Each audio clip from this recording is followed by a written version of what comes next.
Longing for my tongue. Good evening, ladies and gentlemen. Whatever useless things these hands My name is Chris Keulemans. I'm from Amsterdam. Let me see your beauty I've been down.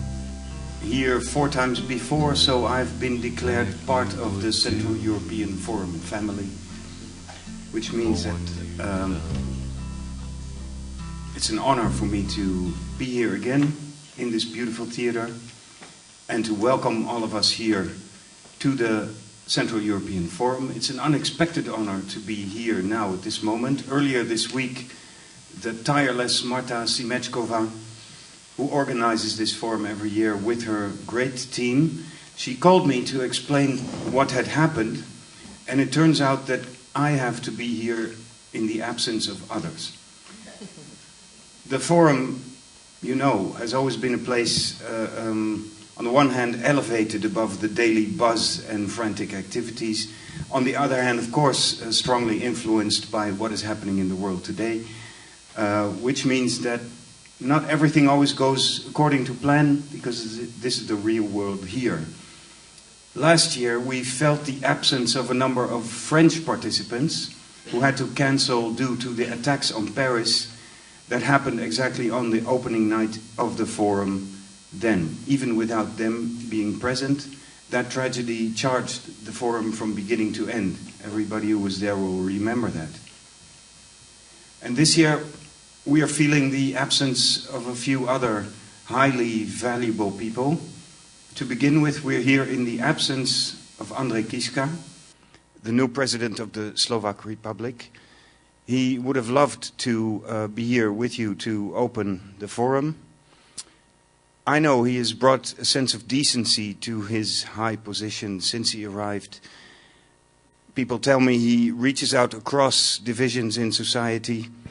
People tell me he's made some friends in faraway places like Tibet. But unfortunately, he was not able, after all, to join us today here. But it is our good fortune that he will be represented here later tonight by the highly respected Martin Butora, his advisor, and he'll be speaking to you. We're also here in the absence of the other person who would speak to you now, Dana Nemcová, the admirable psychologist and human rights worker. She was the spokeswoman for Charter 77. She was detained under the communist regime. She became a parliament member for the Civic Forum after the Velvet Revolution. And she works, among many other things, with refugees today. She is one of those exemplary figures who inspire this forum from day one. Unfortunately, she's had an accident from which she's now recovering, but she couldn't make it here today. We're also here in the absence of 3 great friends and who passed away earlier this year. I regret that we have to talk about them in this way. I wish they would be here with us. But let's think about them at least for a minute. The Slovenian critic, poet and essayist Aleš Debeljak consistently argued for culturally diverse Europe as a prerequisite for an inclusive European identity worth its name. And he wrote in praise of hybridity.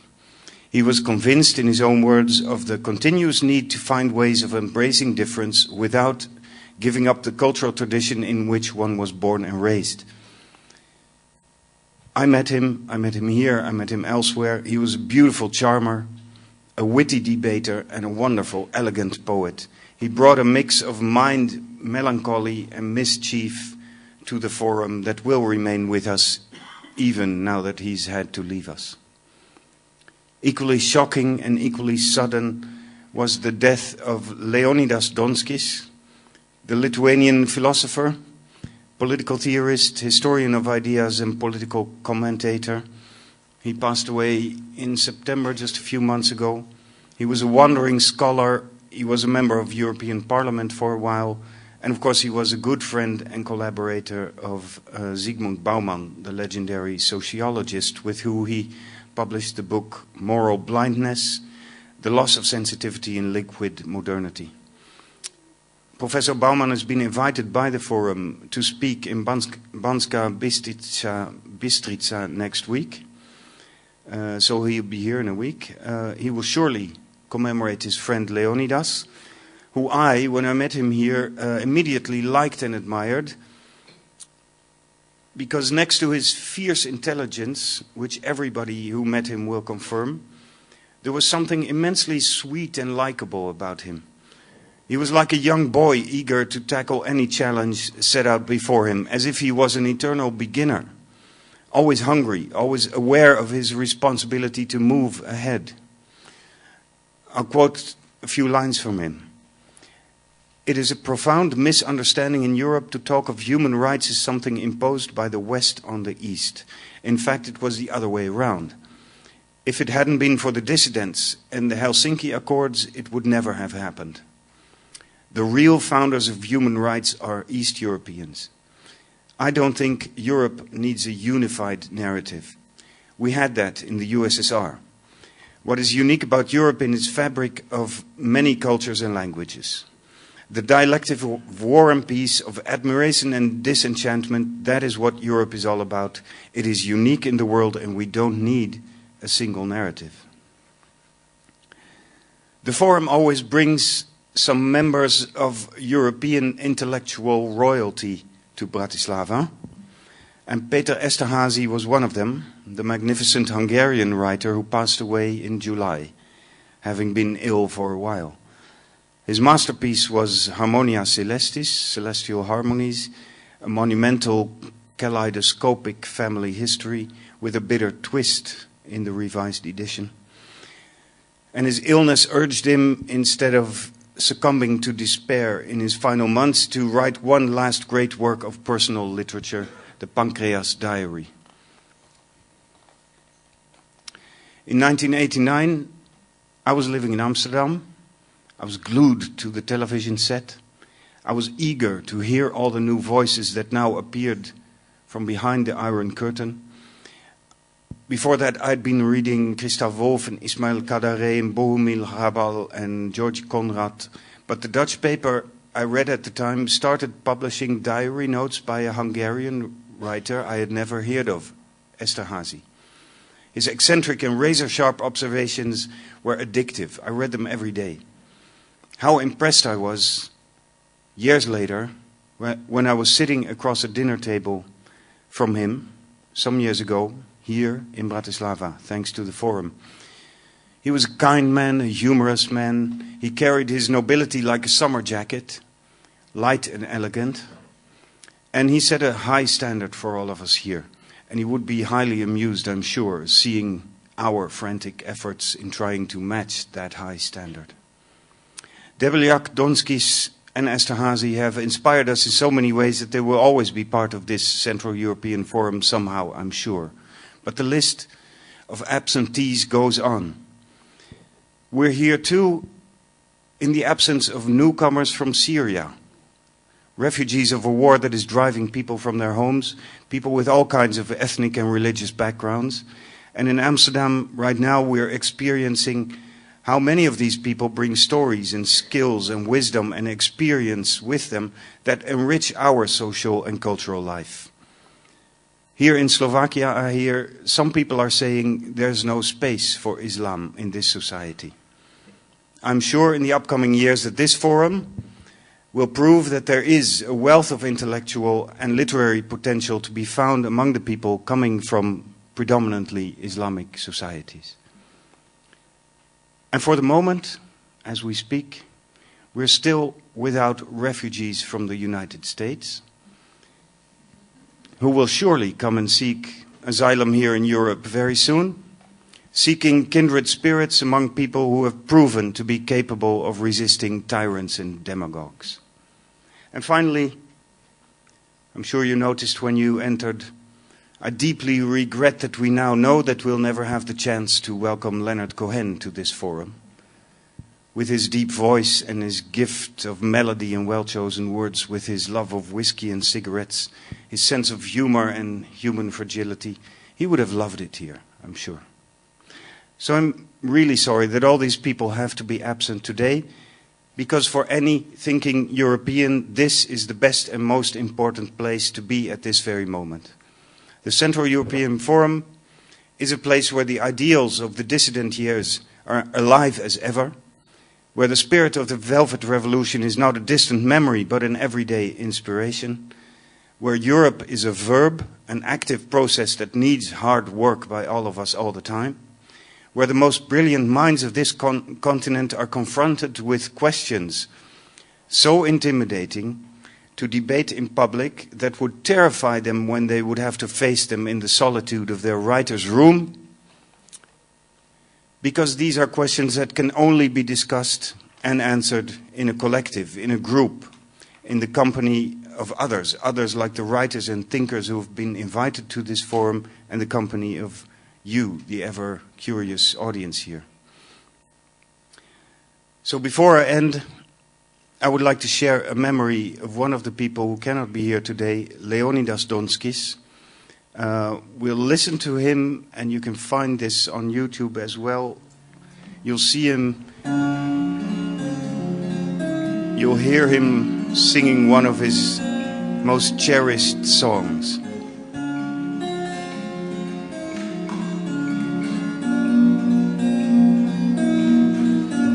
I close my eyes only for a moment, and the moment's gone. All my dreams pass before my eyes, a curiosity, dust in the wind. All here is dust in the wind. Same old song, just a drop of water in the endless sea. All we do, crumble to the ground, and we refuse to see. Dust in the wind. All here is dust in the wind. Dust in the wind. All there is dust in the wind.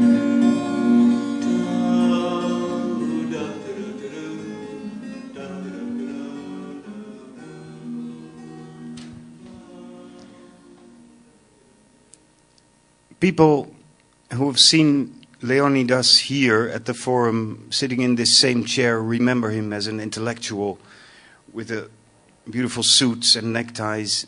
On this video, if you look it up on YouTube, you will see him at home in a sweater with a Lithuanian cap, showing surprising other talents that he had.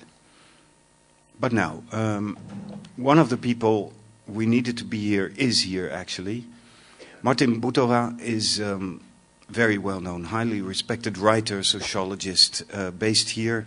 He was an advisor to Václav Havel when he was president. He's an advisor now to Slovakia's president, Andrej Kiska.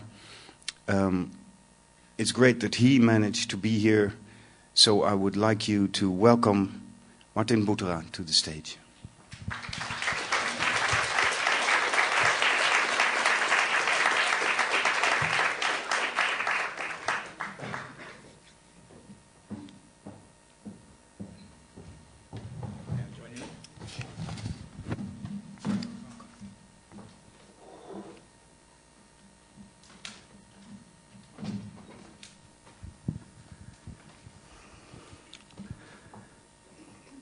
My God, what a song.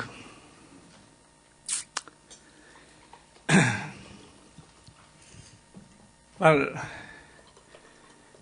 it is never a pleasant task to apologize for the absence of someone who was expected to be here with us today, and I can only humbly ask for your empathy towards me in doing this. If I say that President Andrej Kiska sends his best regards to this gathering and regrets that due to his other duties he cannot attend, it might sound like a diplomatic politeness. What is, however, more than just a courtesy is the fact that he would very much like to be, because it would not be just a formal duty for him. He used to perceive his participation at events like this as a commitment, as expression of his allegiance and devotion to topics discussed, values exposed and confirmed, and people gathered here. Certainly it is not all sunshine and rainbows in our part of the world, he said a month ago at Prague's Forum 2000. But what we perceived as another threat, a real threat, he continued, and I quote, is the conviction of many politicians that they can play with fire forever, free of any consequences. I'm talking about using fear and politically fueled animosity, be it criminalization of Muslims who are fleeing their home countries to Europe to save their lives, or the increasingly popular strikes on Brussels and the EU in general.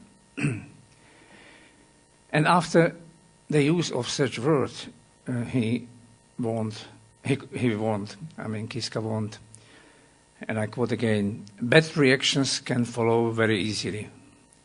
And he reminded Václav Havel, who only 1 month before the Velvet Revolution, during his acceptance speech in front of a German audience, emphasized that historical horrors can follow from words.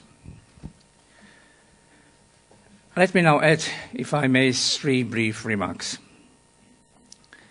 First, this year's forum is not only about words, but perhaps also about deeds and actions that could serve as antidotes to fear and despair.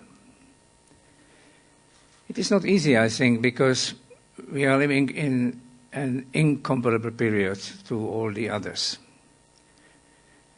It is not only times of liquid modernity coined by our regular participant and friend at the forum, Zygmunt Bauman, who was already mentioned here, as well as times of liquid anger. It is also an era of liquid uncertainties, liquid fears. Yes, during the Cold War, the world has been facing a horrible cataclysm caused by devastating effects of nuclear war. Though such perspectives were desperate, the danger was evident, understandable, and one-dimensional.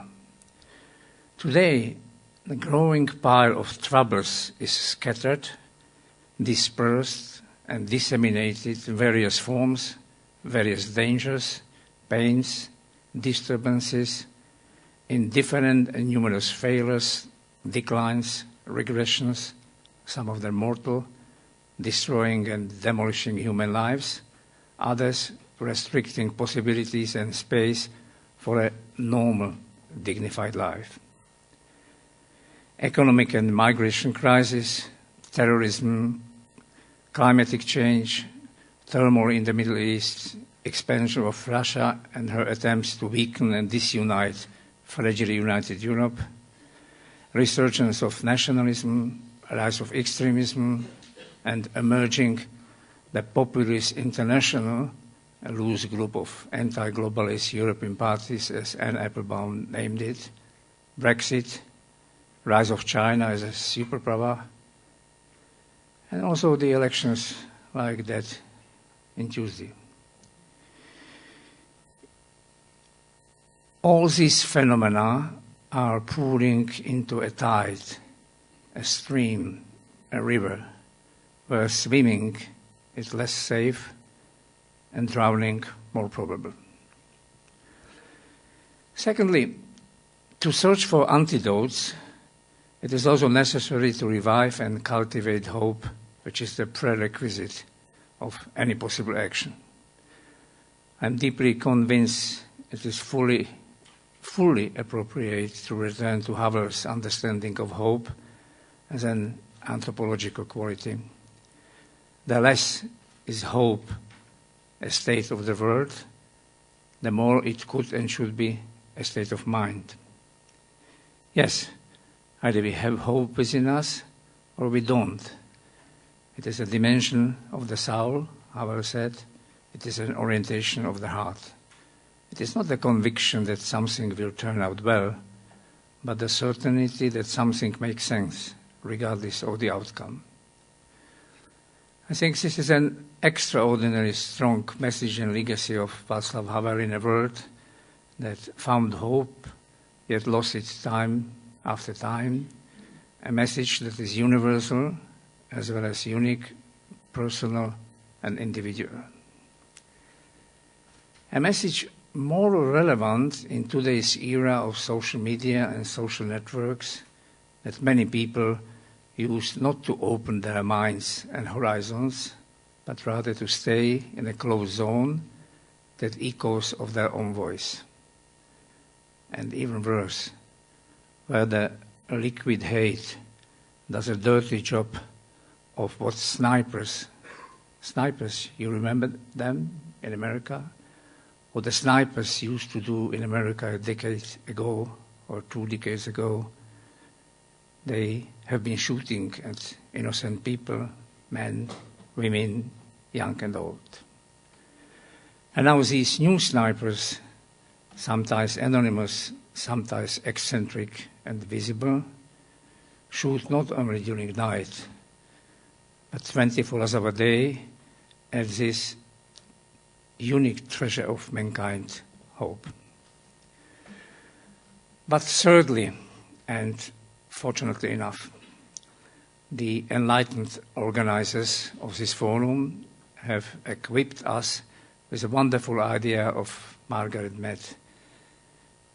And I quote, "Never doubt that a small group of thoughtful, committed citizens can change the world. Indeed, it is the only thing that ever has."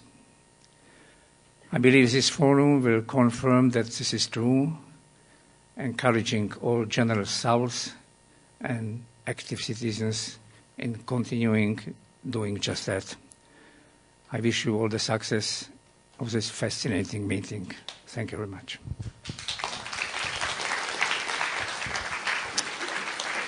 Thank you so much, Martin Butra. Please. No, you. Uh-huh. 28. oktobra, keď hádzali vajíčka.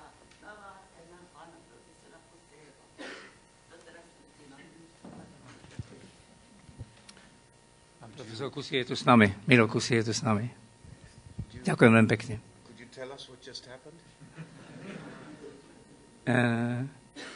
Mentioning people like Václav Havel, a lady and friend of us came and brought us newspapers from 1991, and Václav Havel, during his visit, somehow wanted to see not only those who gathered in favor of common state, but also those who protested against it. And it was, though small, but very vibrant and very aggressive gathering. He was there, and in a way he got in clash with them. So he needed people who would protect him, and here we see the picture about those acts and about that event. Thank you. Ďakujem pekne. It is this sense of courage and commitment that goes on today in the forum, the whole weekend. Immediately after this, the first panel will start, the politics of interests, with Peter Pomerantsev and Ilya Troyanov and Nathalie Nougarede. I would urge and recommend you to remain here tonight, to return tomorrow and on Sunday, and certainly Sunday night.